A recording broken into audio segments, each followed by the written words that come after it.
Hi, and welcome to Empowerment Unleashed Now. I'm Michelle Jones, and I'm here with dun da da da. Scott Collins holding a malachite crystal.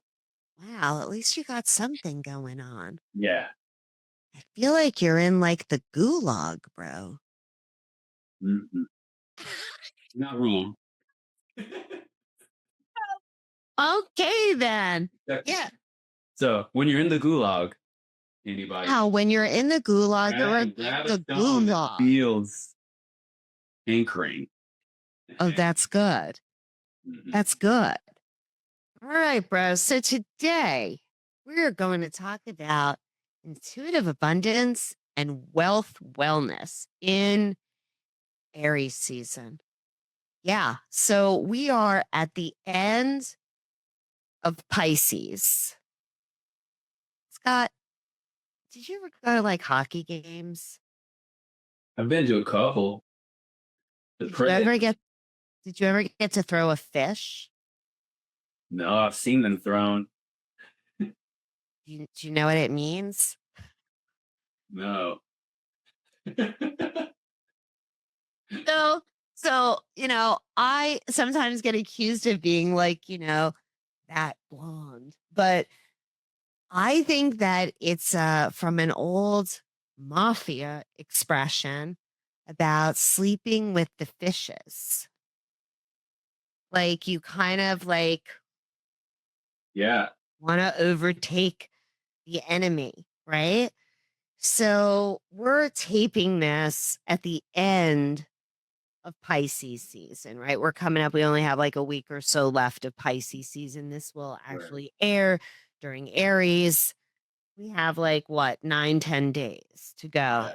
And we have a lunar eclipse that's coming up in Virgo. But I don't know if you remember this, Scott. When I woke up the first day of Pisces season, and I woke up with some ridiculous Sonny and Cher song in my head, and the beat goes on. And then like I was like waking up with like these like karmically odd songs in my head, right? So I just get in that like karmically, I am ready to sleep with the fishes. Like I am ready to like axe this last whatever this is of the Piscean age. Like I feel okay, so first of all, like I have like full on like mermaid gear on today, right? Like I just feel like I'm busting it at the end of Pisces, just swimming with it. But at the same time, it's like this death of scarcity, right? There's a death of, I want to just be honest. I've gotten to the point where if it's not fun or funny and necessary, it's really an and or. Like if it's fun or it's funny and it's necessary, cool. If it's just necessary, like I don't necessarily expect like putting on my socks to be fun or something, although it could be. But I am at the death, like I'm gonna put like the sleep with the fishes shit to things that are unfun. That's Mm. karmically for me, like what I am complete with. And I feel like I needed to like get through this whatever transit is and complete the Pisces, like the age, and go in with what the hell is abundance and wealth wellness now in the Aquarian age. So letting go anything of density, it sounds like. Yeah, I think that's Mhm. absolutely for sure part of it. Like, I wish I could let go of so much density that I could fly again, right? I Yeah. mean, like Well, like some of taking it lighthearted. I mean, like that. I mean, that's what I'm getting into. What getting our heart to saying, fly. which harkens me to the way the Egyptian mystery schools taught on their Libra scales, Yeah. which also, I mean, we're talking about where we truly are at right now. The in this Pisces pile up. stellium going on, but like when Lilith is also approaching that anaretic degree in Libra. So keeping our heart light was the key to ascension for the Egyptian mystery schools. They would place your heart on one side of the scale and a feather on the other. And if your heart was not lighter than that feather, it's karma train again, going back to do it again. If your heart was lighter, then you'd achieve that ascension. Oh, the acoustics in the gulag are a little tough. Say that part at the end so everybody can hear it clearly. It just might Okay. be me. I'm sorry. Pardon me. No problem. So in the Egyptian mystery schools, the scales of justice are the scales of Libra. Once you left your skin suit, when you leave this body, your heart, your metaphysical heart, spiritual heart, placed on one side of that Libra scale, and a feather placed on the other. If your heart was lighter than the feather, then you'd achieved that ascension, ascended master ascension aptitude in this life, and you were able to ascend in that regard, ascension status. If not, back on the karma train and circling back to our school to do it again. Woo.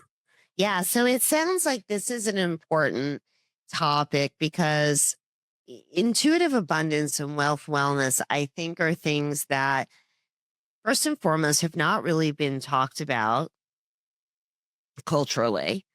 Like, I think that intuition, if we lived in India and we all grew up meditating and having yoga in our lives, we might be able to conceive of intuitive abundance very easily. Having grown up in America, for most of our listeners, I know there's international listeners as well, but in America, um, children are kind of the intuitive folks out there. And traditionally, like their education and their schooling, like the formalization of putting them into a cultural structure where now they're going to learn what they're taught, not necessarily what they might gravitate to or what comes from within them, but a curriculum. Like it starts to shut off a lot of children's intuitive ability in enculturation, right? And so I believe that we are remembering a time where our intuition was all that we operated from, Mm. you Yeah. know? Yeah. Um, We didn't have any fear with our intuition. And I feel like that's, maybe why that's coming through the surface so much right now as we're putting to sleep the fishes in this Pisces pile up is that often a resistance to that intuition can come from a fear of things turning out the way they have prior, like in other times, other lives, past the yeah. bang, older timelines, or even in this one, circling back to that Black Moon Lilith situation right now. So fear can prevent us from honoring that intuition. Sometimes fear of things going wrong or like not trusting that what the universe is putting in our heart, which is where that intuition connects, is Huh? the highest good, your highest good and highest good of all. And something that I wanted to talk about is that in America, people are, and I think throughout the globe right now, people believe that there's a lot of scarcity, right? Going on resource wise. There's from everything from our physical natural resources to actual what's happening with currencies in different countries and supply chains, all those things. And I think that for a lot of people, intuitive wealth those are not words that typically go together. And one of the things that I want to start to do on Empowerment Unleashed now with our listeners is start to unpack um, what intuitive abundance really feels like. What does it look like? What can it do for you? And marrying that with how do you tune into gut feelings about decisions that you make around resources, right?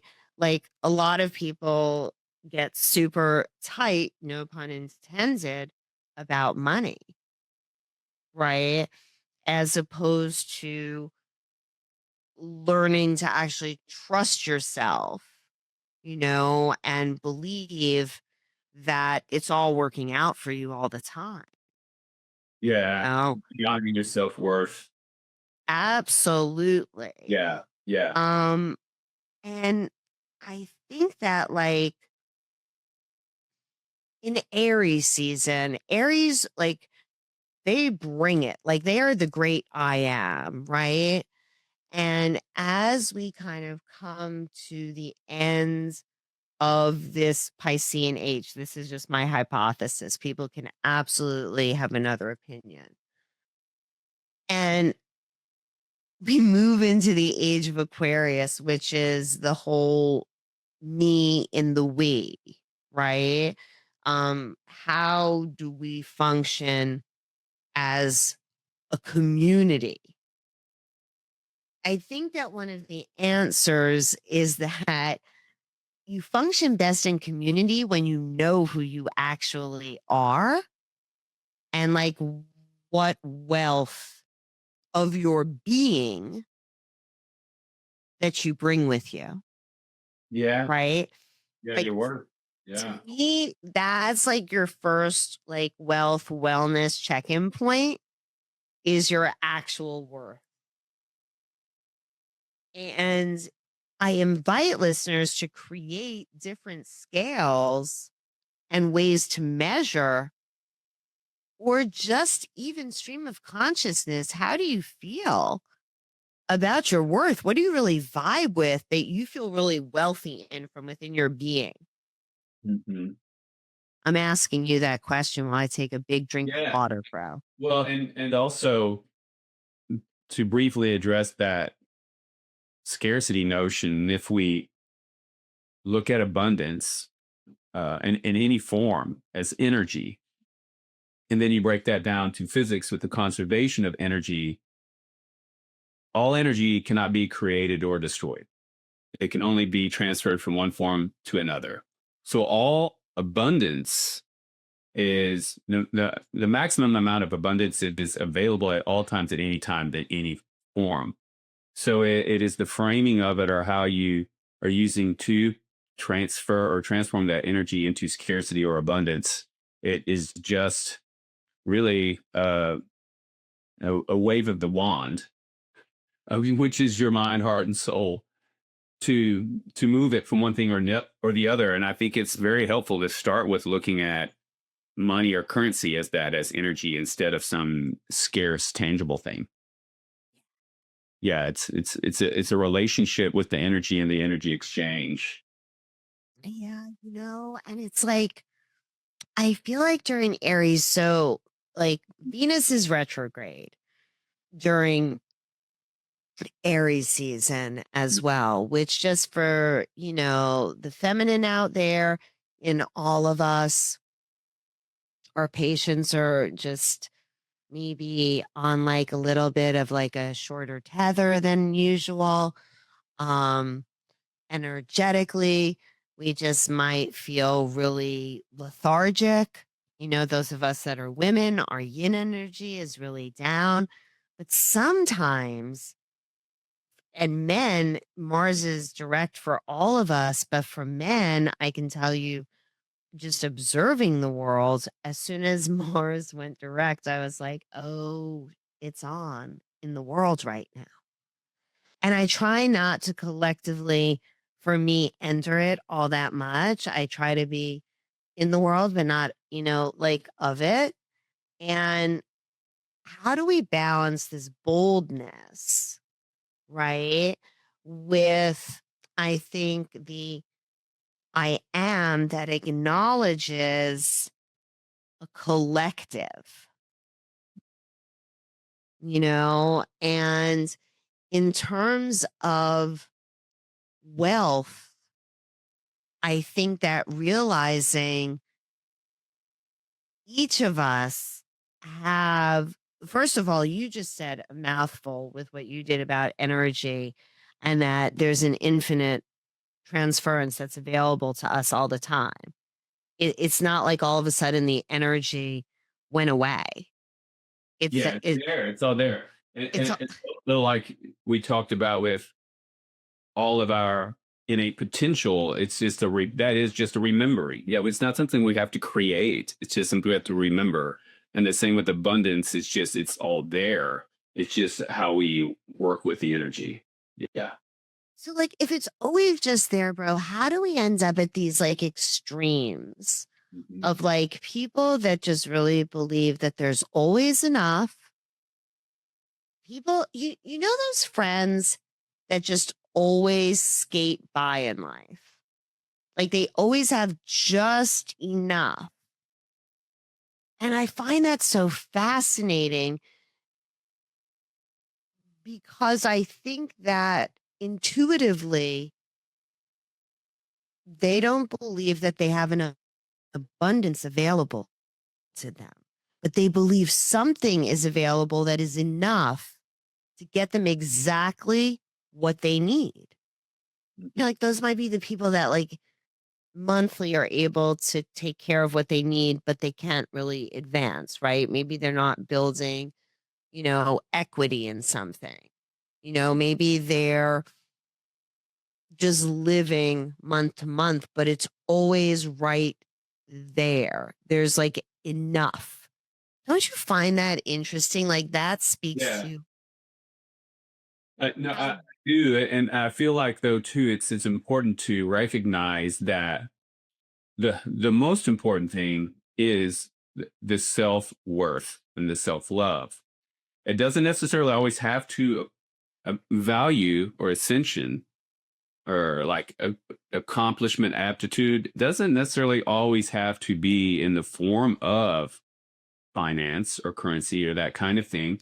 Says someone who's in the gulag monk style right now. Like I'm sure there are a lot of monks out there achieving that ascension type internal self-worth energetic experience that we're all here trying to achieve now.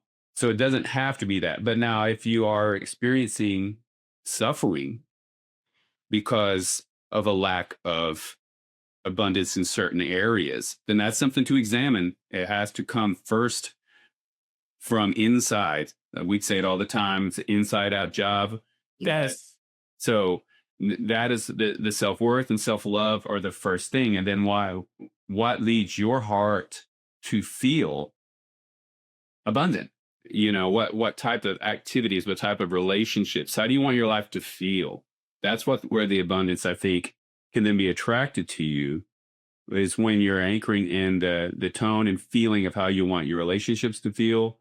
Um, do you want more sovereignty, the ability to do things? Then maybe I do need to have a different relationship with money and finance. Mhm. Uh, am I feeling more self worth and value by actually cutting off all ties to the outside world and electricity? And if you want to live in a log cabin out in the woods and live off the land, then that is something too. But like anchor your self love and self worth in that, and you follow that. you know, Yeah. I think that's the passionate side of Aries, right? yeah, I, I think that people are passionate about, hmm, and this isn't a judgment, just another me. I think people are passionate about their resources. And I think that unfortunately, we see a cap on those resources as opposed to viewing ourselves as an infinite resource. You know, that's the beginning for me of intuitive abundance is that within me, I know that I infinitely have had everything that I've needed to get me up to this place in this moment, in this now, during this time. Mhm. Why would I think that that would change? yeah. And so that's like an intuitive abundance premise that I really want to take in and share externally as well with folks, because I feel like launching ourselves with passion from a place believing that we have infinitely everything that we need from within us, and the experience of being us and what our heart tells us from that experience of being us is more than enough to create the wealth and the wellness, because your health is your wealth. That's my first thing. Like, if you don't have that, like, that's the first level, is you've got to feel good in the meat suit, right? Yes. But what does it shift to if we actually believe that we are abundantly wealthy in intuitive abundance, and because of our wealth wellness, that we are perfectly capable of manifesting whatever it is that we so want? Yeah, I mean, I feel like it comes down to trusting your heart and trusting the intelligent source there. Yeah. I trust what's in my heart is for my highest good, and I trust that what's for my highest good is for the highest good of all. So I can follow those intuitive hits that you get Completely. and from the heart. So, Again, I feel like that's where like we resist intuition often is like fear. totally. Yeah. Fear, and so, like, okay, one of the things that I'm gonna suggest, so I'm gonna, like, just, like, bring some actionable steps in, right? Like, what can we, especially because Aries is all about action, right? So, like, what happens when we declutter, like, our financial dead weight? So, like, any subscriptions that you don't want, buy. Like, it's like getting rid of, like, the email in your email, like, box, like, just get rid of it. But also, I think that it's a good time to refine, like, our needs, and looking at, like, what we want monthly, what we have, and negotiating that space if there is any in between. Um, I feel like in Aries season, if you can identify one financial goal that you can actually accomplish, like, right now, like, okay, I'm going to open up that savings account that I've always said I was going to have for Christmas.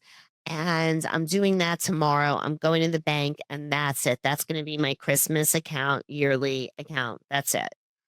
Like, take that, like it can be like fun steps like that too, right? Like, I know that if we're talking about wealth as an energy exchange, I think that we have to actually have our daily wealth wellness rituals, like affirmations for this. Absolutely. Yeah, affirmations. Um, almost of anything we talk about week to week can be a powerful way to empower the unconscious mind. And I'm getting into something that can work regarding this, and it's also similar to what we spoke about when it comes to food and cleaning out the kitchen. But how do I feel? How am I going to feel after I do something? So Mhm. after I open that savings account, or after I acquire my first Satoshis or Bitcoin, or after I do that thing for the first time, how's that going to feel? That, or how am I going to feel if I don't do that?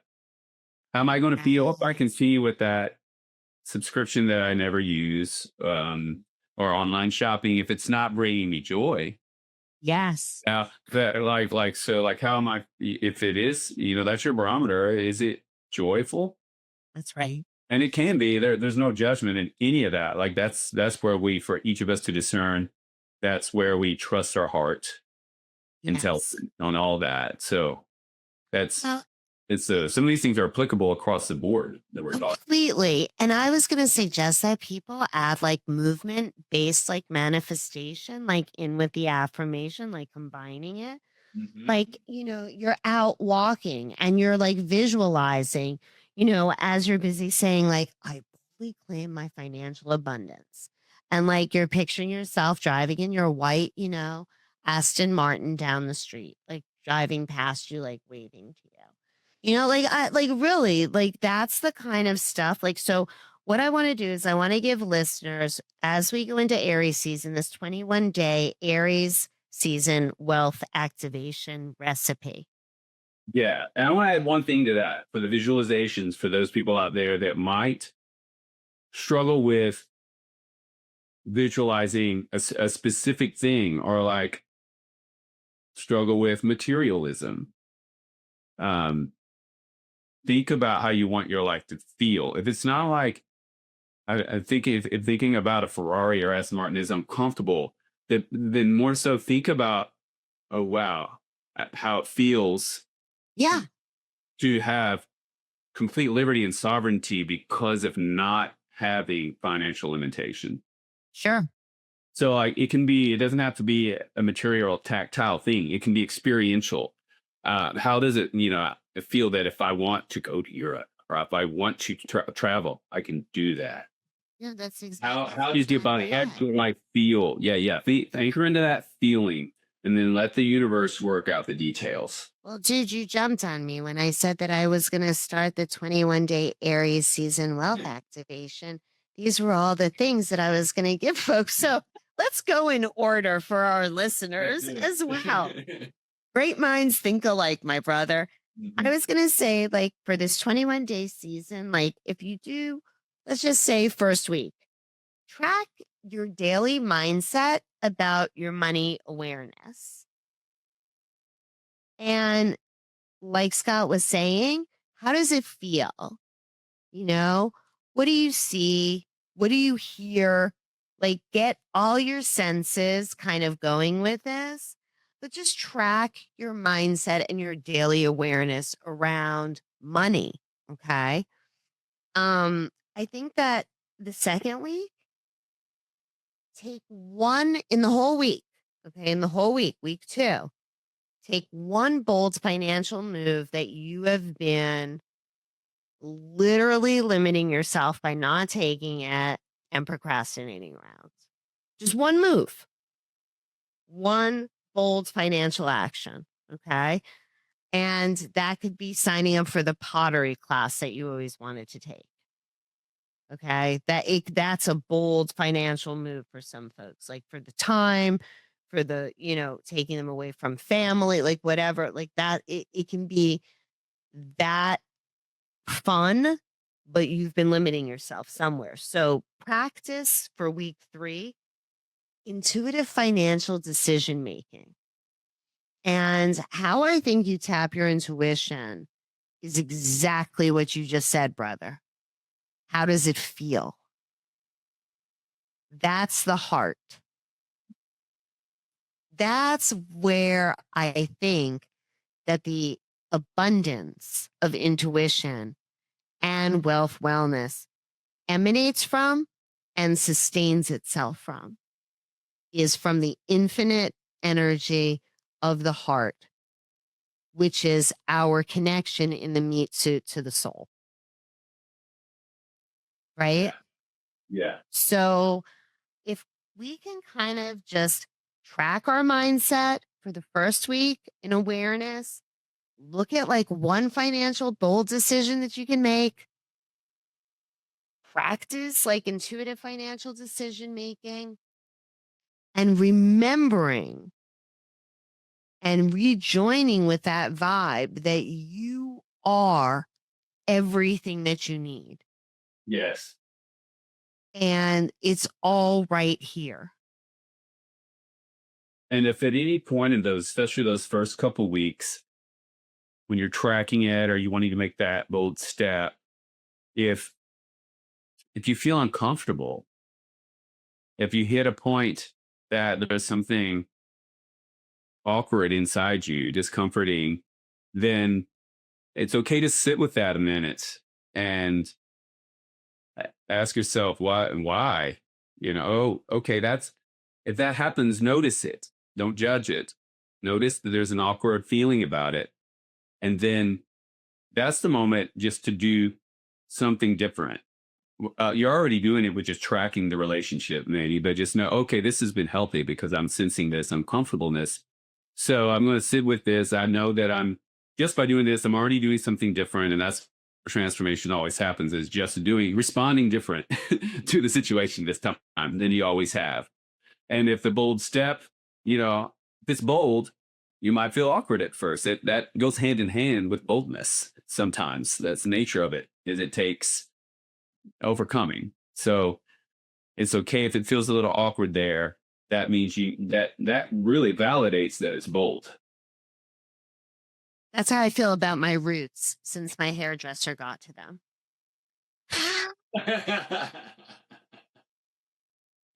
Bold. I was like, all right, dude, do whatever you're feeling. That's how I feel.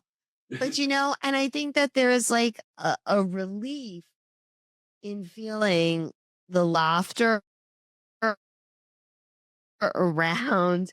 You can be bold, you can laugh at yourself, and you can like laugh yourself through it.